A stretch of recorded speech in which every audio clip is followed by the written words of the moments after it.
Everyone welcome to JKSSB online tutorial. So करते हैं आज के 14 दिसंबर में हुए जेकेपीएससी के मॉर्निंग शिफ्ट के एग्ज़ाम का एनालिसिस। ऑलराइट, तो चलिए स्टार्ट करते हैं। स्टार्ट करने से पहले अगर आप नए हैं यूट्यूब पे हमारे वीडियोस पे तो आप ज्वाइन कर सकते हैं हमारा व्हाट्सएप ग्रुप ज्वाइन करने के लिए आप मैसेज करें 7006332724। तो चलिए अब बात करते हैं आज के एग्ज़ाम एनालिसिस की।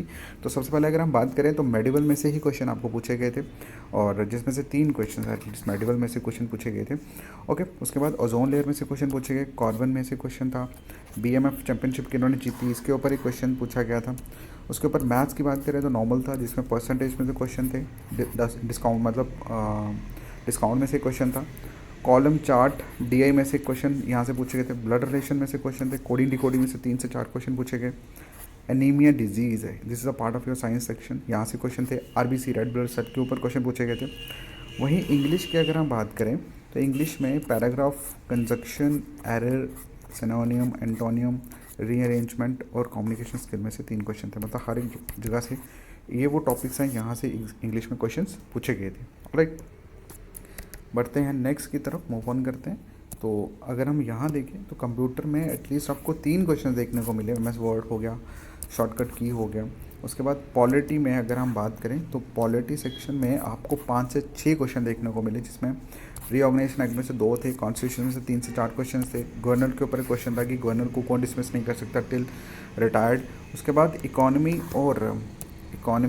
और करंट की अगर हम बात करें, इकॉनमी में 7 से 8 क्वेश्चंस थे, और करंट और इकॉनमी का अगर बात करें तो मैक्सिमम क्वेश्चंस यहाँ से पूछे गए आज के मॉर्निंग शिफ्ट में।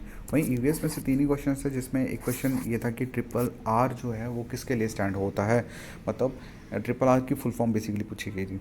सो गाइस, ये था आज के 14 दिसंबर का एग्ज़ाम का एनालिसिस।